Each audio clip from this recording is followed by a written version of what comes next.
बर्फीले पहाड़ से गिरे भूसे बने घर में रहने वाले गांव वालों का जुगाड़। स्क्रीन पर घने कोहरे और बर्फीली हवा की आवाज है। सब कुछ धुंधला है। ये साल 1990 की एक काली रात है। कहते हैं गरीब के लिए सर्दी मौसम नहीं, एक सजा होती है। वो सजा जो हड्डियों को गला देती है और सांसों को जमा देती है। ये कहानी आज की नहीं, उस डर की है जो इस गांव की रगों में दौड़ता है। एक टूटी हुई झोपड़ी दिखाई देती है। बाहर भयंकर तूफान है। एक छोटा बच्चा विक्रम कांप रहा है। दादाजी, ओ दादाजी, उठो ना, मुझे बहुत डर लग रहा है, हाथ सुन हो रहे हैं मेरे। दादाजी कोई हलचल नहीं करते। भानु जो विक्रम के पिता है दौड़कर पास आते हैं। बापू, बापू सुन रहे हो? विक्रम डर रहा है, कुछ तो बोलो। कोने में बैठी सावित्री रो रही है। गीली लकड़ियों को फूंक मार रही है, पर धुआं उठकर रह जाता है। आग नहीं जल रही जी, लकड़ियां गीली हैं, सब गीली हैं। भगवान, आज रात कैसे कटेगी? नहीं बापू, आंखें खोलो। सावित्री, बापू का शरीर तो बर्फ हो गया है। कुछ करो, कोई कंबल, कोई कपड़ा, सब कुछ डाल दो इनके ऊपर। घर में जो था सब डाल दिया, अब तो बस मेरी जान बची है, वो कैसे उड़ा दूं? उस रात ठंड ने सिर्फ तापमान नहीं गिराया था, बल्कि भानु प्रताप के सर से पिता का साया भी छीन लिया था। उस दिन के बाद से हिमगिरी गांव के लिए बर्फ का मतलब सफेदी नहीं, सफेद मौत बन गया। स्क्रीन अब वर्तमान समय में बदल जाती है। हम अब वर्तमान समय में हिमगिरी गांव में हैं। रेडियो पर खरखराहट के साथ आवाज आती है। चेतावनी, अगले 48 घंटों में भयानक बर्फीला तूफान आने वाला है। तापमान 0 से 15 डिग्री नीचे जाएगा। ये पिछले 50 सालों का सबसे बड़ा तूफान होगा। भानु प्रताप रेडियो बंद कर देते हैं। वहां गहरा सन्नाटा छा जाता है। सुना तुम सबने? 50 साल पहले वाली रात फिर आ रही है। विक्रम, मोहन, लकड़ियों का क्या हुआ? पूरा जंगल छान मारा बापू। जो सूखी लकड़ी थी वो शहर वाले ठेकेदार पहले ही ले गए। अब तो गीली लकड़ी भी सोने के भाव मिल रही है। हाय रे मेरी किस्मत, हर साल का यही रोना है। मेरा गोलू तो वैसे ही निमोनिया से तप रहा है, इस बार तो बर्फ हमें निगल ही जाएगी। दीदी, घर की छत भी टपक रही है, अगर बर्फ गिरी तो सीधा अंदर आएगी। गर्भवती काजल दीवार के सहारे बैठते हुए कांपने लगती है। जी, मुझे बहुत घबराहट हो रही है। पेट में अजीब सा दर्द है, शायद ठंड लग रही है। अरे कोई दौड़ो, काजल को कुछ ओढ़ाओ। राकेश, घर में कोई कंबल बचा है क्या? माँ, 2 ही कंबल हैं, वो भी चूहे के कुतरे हुए। अब किसे बचाएं, बच्चों को या बड़ों को? भाभी, ये लो, ये मेरी शॉल ले लो। तेरी पतली शॉल से क्या होगा चंपा? यहाँ हड्डियाँ गलाने वाली ठंड आ रही है और हम यहाँ नंगे बदन खड़े हैं। मौत का डर सबके चेहरों पर था। हर कोई अपनी बेबसी पर रो रहा था। लेकिन इसी शोर के बीच एक खामोश निगाश आंगन के बाहर पड़े कचरे को उम्मीद की नजर से देख रही थी। आरती चुपचाप उठती है और खेत की तरफ जाती है, जहां फसल कटने के बाद का बेकार भूसा पड़ा है। वो अपनी चुन्नी कमर में बांधती है और भूसा इकट्ठा करने लगती है। ए रागिनी, देख जरा अपनी देवरानी को, घर में खाने को दाने नहीं और ये महारानी कूड़ा बीन रही है। क्या बात है, अब भूसा खाओगे क्या? रागिनी गुस्से में बाहर आती है। पीछे पीछे सुमन भी है। आरती, तेरा दिमाग तो नहीं फिर गया? अंदर काजल की जान पर बनी है और तू यहाँ घर में गंदगी भर रही है। फेंक इसे अभी। आरती, दीदी ठीक कह रही हैं। काजल को साफ हवा चाहिए, ये धूल मिट्टी से उसे और खांसी आएगी। सुमन दीदी, काजल को साफ हवा नहीं, गर्मी चाहिए।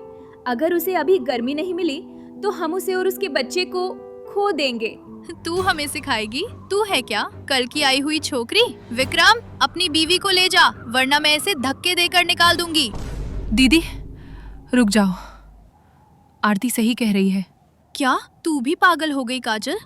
दीदी, जब मैं गाय के बाड़े के पास से गुजरती हूँ तो वहाँ गर्मी लगती है, क्योंकि वहाँ भूसा होता है।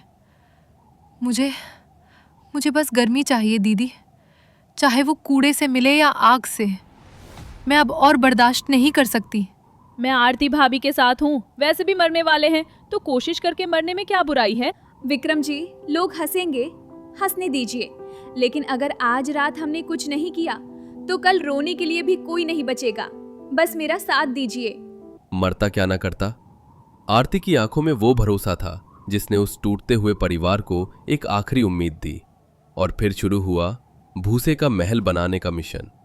आंगन में काम शुरू होता है। मंगल काका वहां से गुजरते हैं और रुक जाते हैं। अरे बहू, ये मिट्टी क्यों सान रही हो? घर लिपना है क्या? नहीं काका, घर को स्वेटर पहनाना है। मिट्टी में भूसा मिलाकर दीवारों पर थोपेंगे। अरे तेरी, ये तो पुराना नुस्खा है, मेरे दादा बताया करते थे। रुक, मैं बताता हूँ सही मसाला कैसे बनता है। विक्रम, थोड़ा गोबर ला, कीड़ा नहीं लगेगा।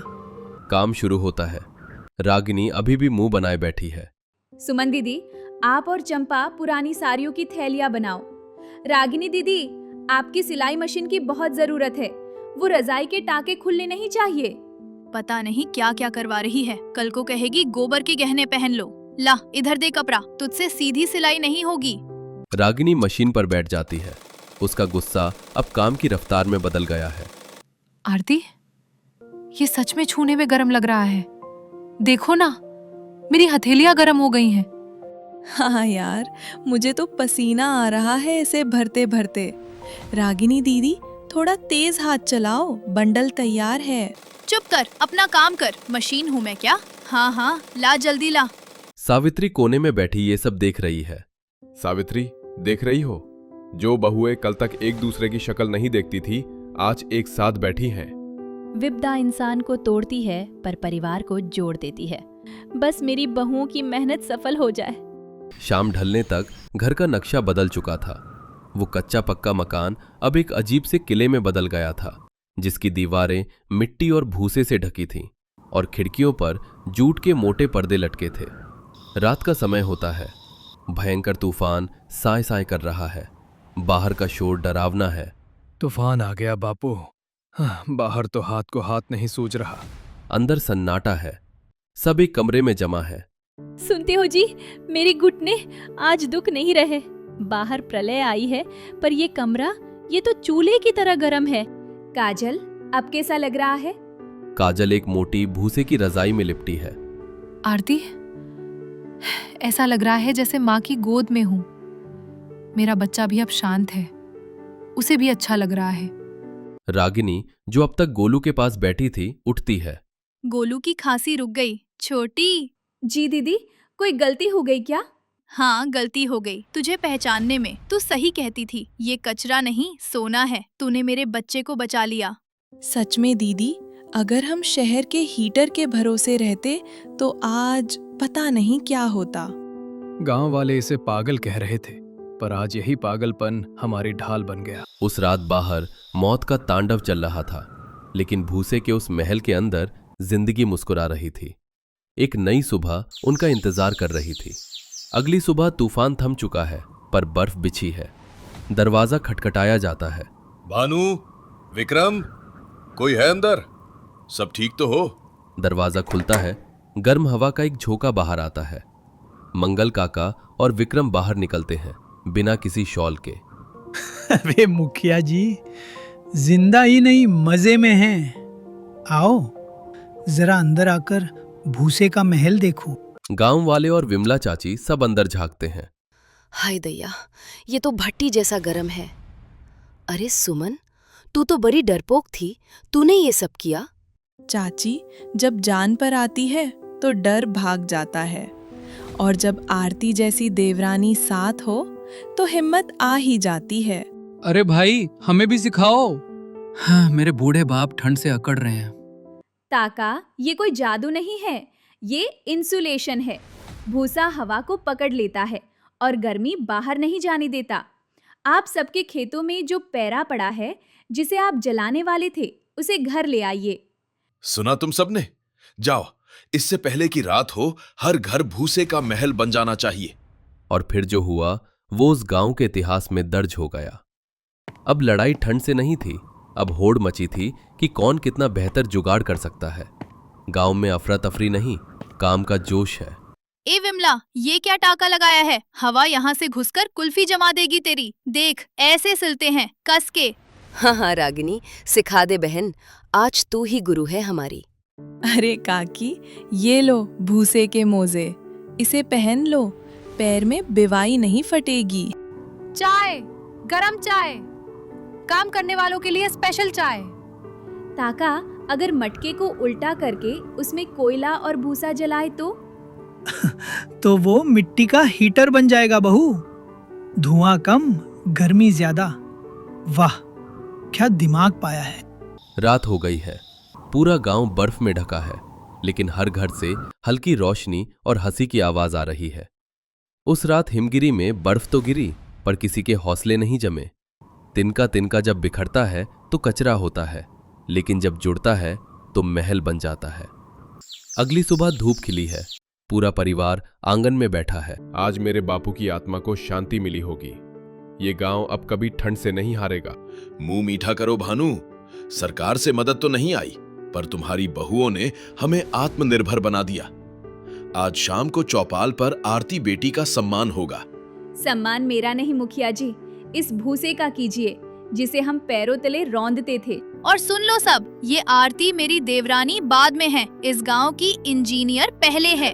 सब जोर से हंसते हैं। काजल अपना पेट सहलाती है। मेरा बच्चा जब आएगा तो उसे सबसे पहले इसी भूसे की रजाई में सुलाऊंगी। ये हमारे परिवार की जीत की निशानी है। समस्या कितनी भी बड़ी क्यों ना हो, समाधान अक्सर हमारे आसपास ही होता है। बस जरूरत है एक नई नजर की और अपनों के साथ की। यही इस कहानी की सीख है कि एकता और सूझबूझ से बड़ी मुसीबत भी घुटने टेक देती है।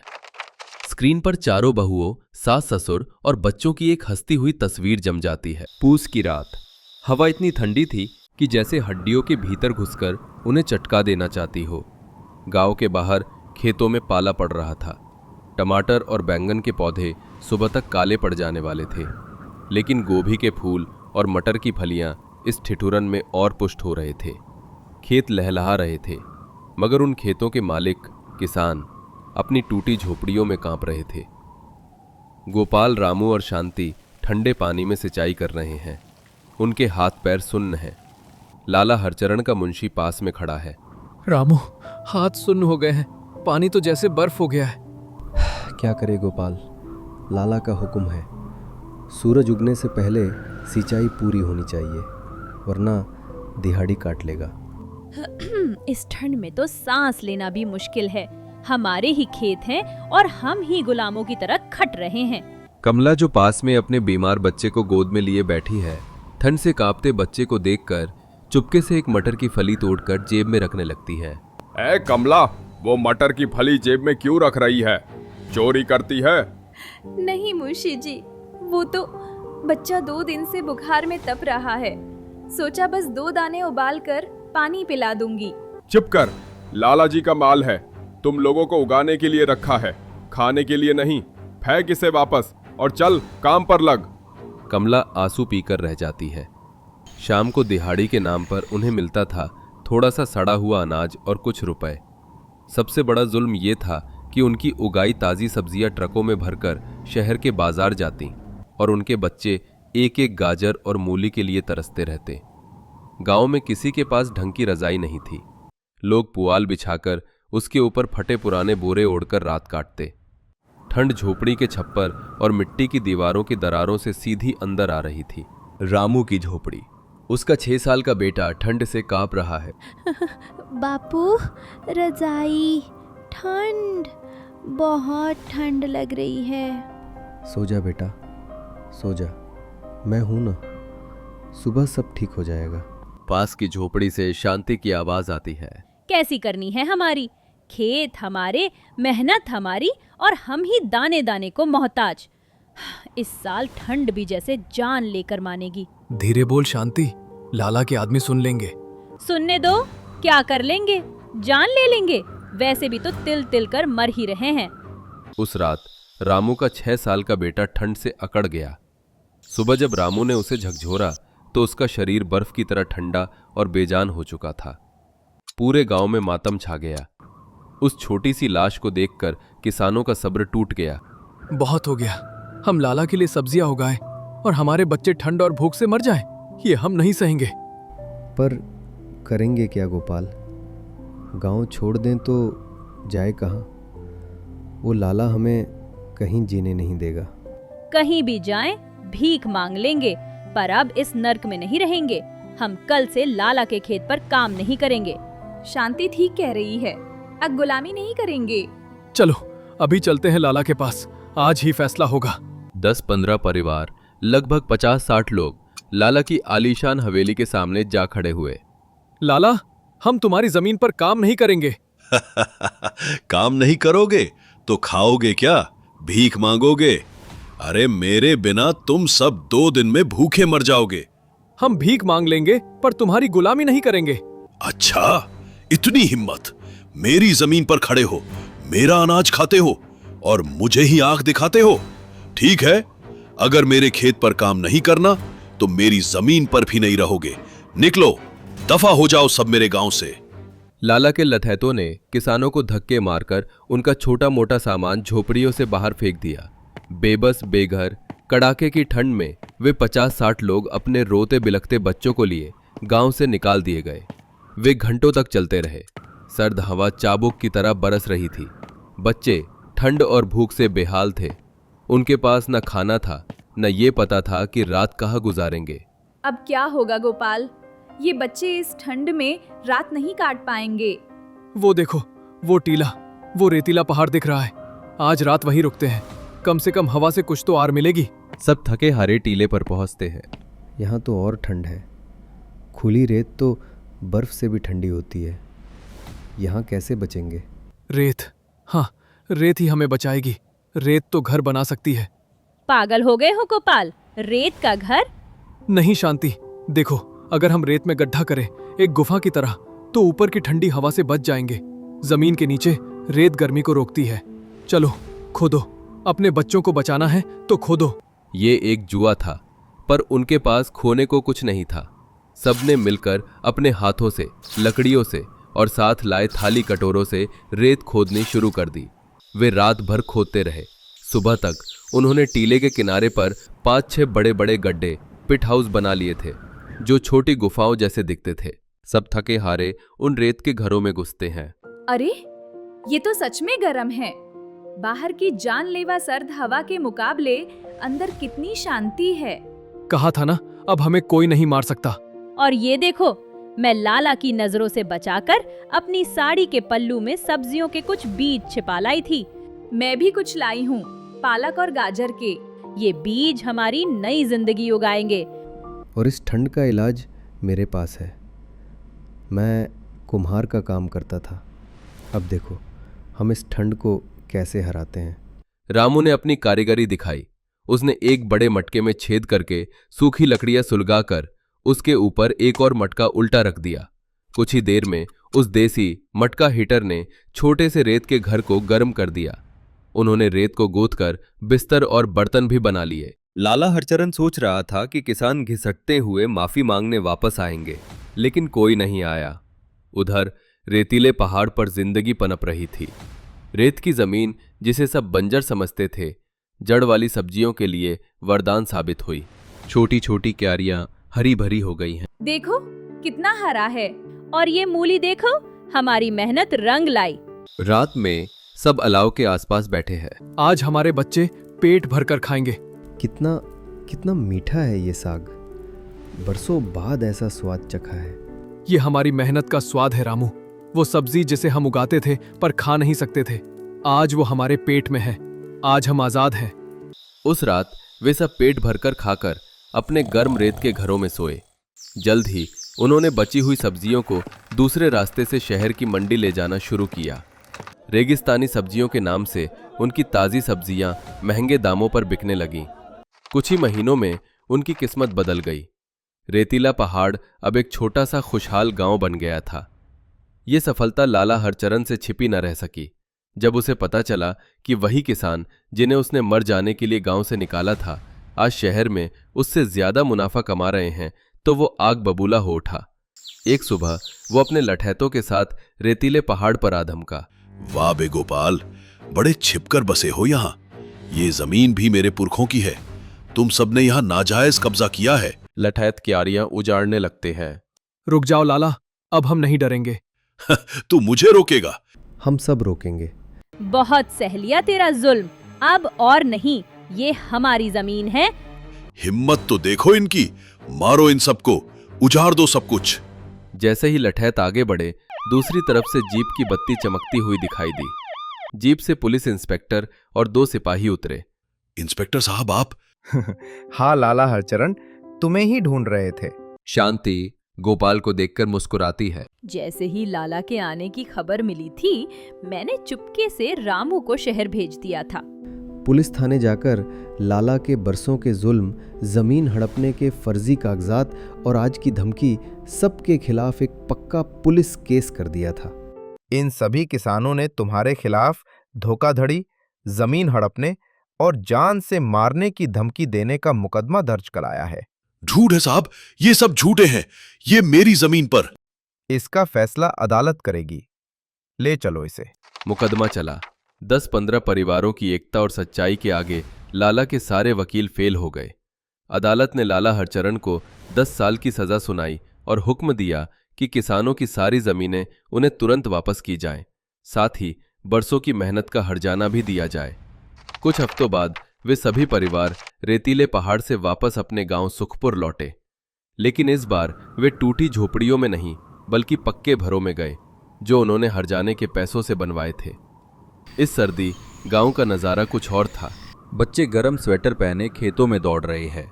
कमला अपने पक्के घर के आंगन में चूल्हे पर ताज़ी सब्जियों का गर्म सूप बना रही है। गोपाल भाई, अब तो ठंड लगती ही नहीं। सच कहा, अब हमारे बच्चे भूखे नहीं सोएंगे। घर पक्के हो गए, खेत वापस मिल गए, पर हमारी असली हिम्मत वो रेतीला पहाड़ है। उसने हमें सिर छिपाने की जगह दी। नहीं कमला, उसने हमें सिर उठाकर जीना सिखाया। उसने सिखाया कि जब सब कुछ छिन जाए तब भी उम्मीद बाकी रहती है। और इस तरह उन्होंने उस रेतीले पहाड़ को नहीं छोड़ा।